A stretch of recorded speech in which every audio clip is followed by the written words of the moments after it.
why not now? Let us start with the timing about why now.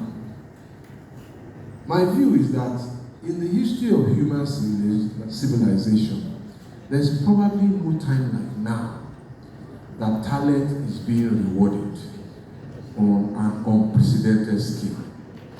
Please just process that. Think about the history of human civilization. At what time has talent been rewarded like this? So this is the time.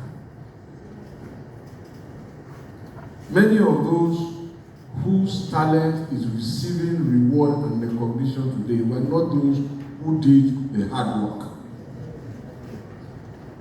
So we are in the most auspicious time. So that is one about talent. And if we think that we have seen reward, we have seen nothing yet. It's just about to start. So I told the gentleman next to me, we were talking about Sheikh Bami, one of our Sunday brunches, and I said that was Nigeria's most celebrated football player ever. Most celebrated. And very few matches were televised live then, but if you went to either the Liberty Stadium to watch it or the National Stadium, the stadium would have been full by 10 a.m. for a 4 p.m. match. And when he swaggered in behind the team, you will hear the talking drums singing Odegba Mikab, Sheda Da Ode, Ati Reti Re. Look, so, but here is. He didn't make the millions per week, the hundreds of thousands per week. But people like him and those before him broke their backs to create today. But there's a bigger tomorrow. There's a bigger tomorrow. And it is about that tomorrow that I speak. So whether it is talent in photography, in music, arts, movie making, or any other form of creative or entertaining work, the world has changed dramatically. And sports as an expression of talent has come to be in the vanguard of those high-value earning careers. This was unthinkable one generation or two generations ago. One generation ago, 2 generations ago, sports was a hobby. It was for those who did not do well or who were not likely to do well. But the world has changed. Sportsmen and sportswomen are earning incomes and living lives of luxury that once used to be the preserve of the traditional professions of medicine, law, architecture, engineering, and the like. At that time, sports was just a hobby at the very best. So, and I think it's important that we process that. My argument is that the thinking that was therefore changed by everyone in this assembly, because this is a powerful assembly. Everybody is here. The thinking that must change is that yesterday's hobbies and yesterday's part-time engagements have become full-time, well-paid professions in today's emerging global economic order. Let's just remember that. If you remember nothing after this interaction, yesterday's hobbies have become full-time professions and they are being well-paid, and the global economic order is changing. These professions are creating a fast pathway to a meaningful life for people who would otherwise have lived on the margins of society. That has pushed them to the top of the pyramid. And these new breed professionals are now hiring accountants, they're hiring lawyers, they're hiring architects to build their houses and so much more. You see how this, and I think all of us who have a voice in this nation must remember this as we go forward. It's a momentum change. And this breed of professionals are now the new employers of the traditional professions. And they are also entertaining them at the same time. So, the old economic order of jobs and careers has given way to a new global economic order. And I say that this major shift in economic balance has become more important because it employs mainly young people. From their teenage years, we are now seeing some of them pushing the boundaries to playing up to 40 or performing beyond 40. But the focus is that this is a young people's profession. It has no role for people who are older. If Shegun wanted to play now, he couldn't. In fact, the last time we had a discussion, almost 2 decades ago, and I said, Big Shegun, don't come again. He said, today, my knees can't support me anymore. So, why is that important? It is important because when I reflect on the Nigerian problem of youth unemployment, I tell myself that that problem persists only for one reason. We have been ignoring the solution. Youth unemployment is a problem because we are ignoring the solution. And it seems clear to me that one of the major solutions for youth unemployment is hiding in plain sight. And we are walking past it. And it is simply this sports development. That's the answer.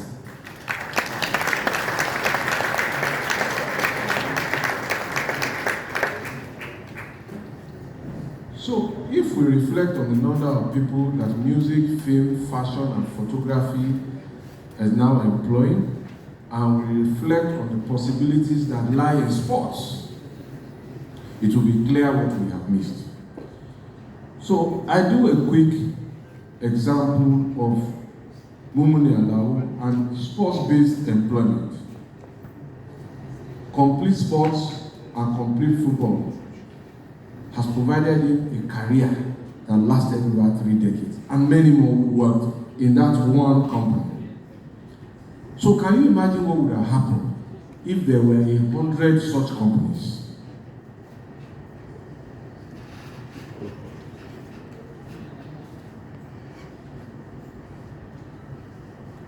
But that was only in the print. What about the electronic media? How many dedicated sports broadcast channels have NBC licensed, and how many are operating? How many? So, I just got to know about a few this morning, but the one that stuck in my mind was Larry Zamuje's Brilla Sports or radio. How many have followed them and how many are still running? And I always do this test for people because I tell you I'm passionate about this. When we are watching TV, I say just hold on. Let's just look at the jobs we are missing. So I run DSTV from channel 200 to 215. So when you count them, it's 15 dedicated sports channels. Okay? But who owns them? They are not ours. They are not Nigerian.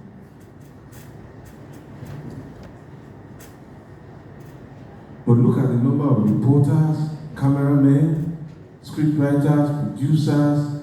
Those are the jobs that we are walking past. And we are complaining that we have youth unemployment. That is the centrality of my message here. Sports is one of the answers. But that is not the story. Those are simply businesses that support sports. They are not sports itself.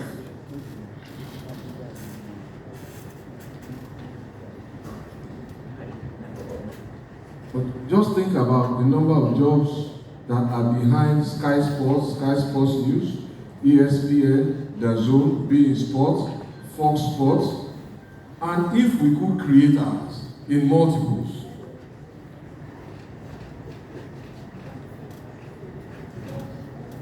But if we dimension the sports-related, directly related jobs, let's just look very quickly at, if you do the numbers, you can do your search engine on Google and see how many jobs the Premier League is supporting.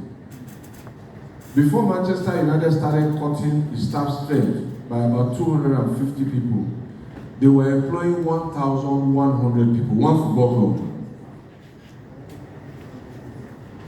So if we just use an average of even 500 as a benchmark in the Premier League, that times 20 teams employing 500 people, it's 10,000 jobs.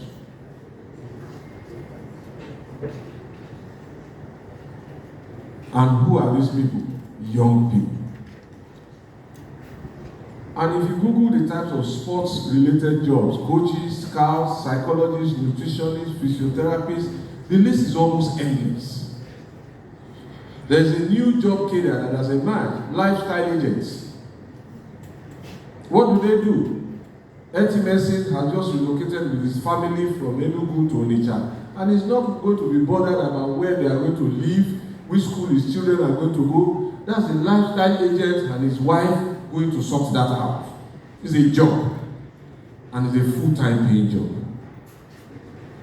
And the list, I say, is endless.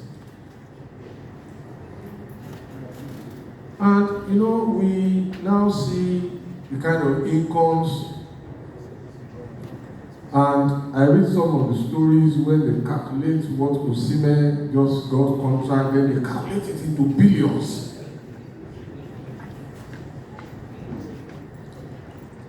But there's a young lady who started playing tennis. She's not Nigerian, unfortunately. 5 years ago, she has earned $24 million in prize money, and she's just 21. I've gone back to an old pastime of mine, snooker. And people will be surprised what used to just be a small barroom pool hobby, post-work hobby, is now a full-time profession across the world. The average snooker player now earns between £200,000 to £1 million a year. They are playing snooker now in Saudi Arabia as we speak. There's a Masters tournament going on there. But these are only snippets of what is possible. And what then must we do? And I believe this is what Muni Alao wants us to discuss. What should we do? Why are we here? I have opened the window into the why. Now let me proceed to share some of my thoughts about the how. First and foremost, I believe that we must embrace sports as part of our national development plan. That is the first big step. So, in my time as minister between 2015 and 2023, I remember in 2016 when the economy went into recession and we were trying to develop the economic recovery and growth plan. They brought the plan to council, and the parliament was waiting for it so that they could pass it into law. And I raised my hand to speak, and President Buhari said, yes, what is it? As he was wont to say, and I said, something is missing in this recovery and growth plan. He said, what is it? I said, sports. And the council went pin silent. So I made my case, and I said, apart from infrastructure, apart from agriculture, apart from transport, energy, and those usual suspects, sports must be one of the pillars of our national development. To some of my colleagues, it sounded like heresy, or at best an oversimplification of a very serious issue. I must say that in that meeting, I was unsuccessful because we could not go back to rework the sports plan to fit into that document, and the National Assembly was saying, You are delaying us. So I held my peace. Thankfully, when we were supposed to do the 2021-2025 National Development Plan, I'm pleased to say that I later succeeded to elevate sports into an economic pedestal for job creation and empowerment. And this is most important, but this is not the first time that it has happened in Nigeria. And this is the sweetest part of my intervention. We have done it before. And I will tell you shortly. I will get there as quickly as I can. But having put sports in our national development plan, it is necessary to take many more steps. You know, I was telling you about something I was developing.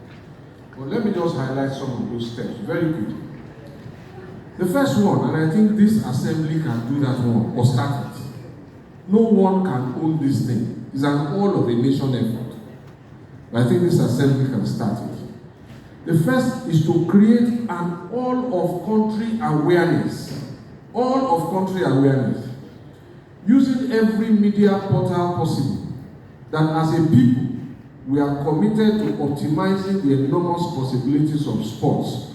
Not just as an entertainment, but as a business and as a profession. Can we start that after this meeting? Everybody who is in the media, just Nigeria is doing sports for business, for development, and for professionalism. It is important. It sends the most compelling message of our readiness.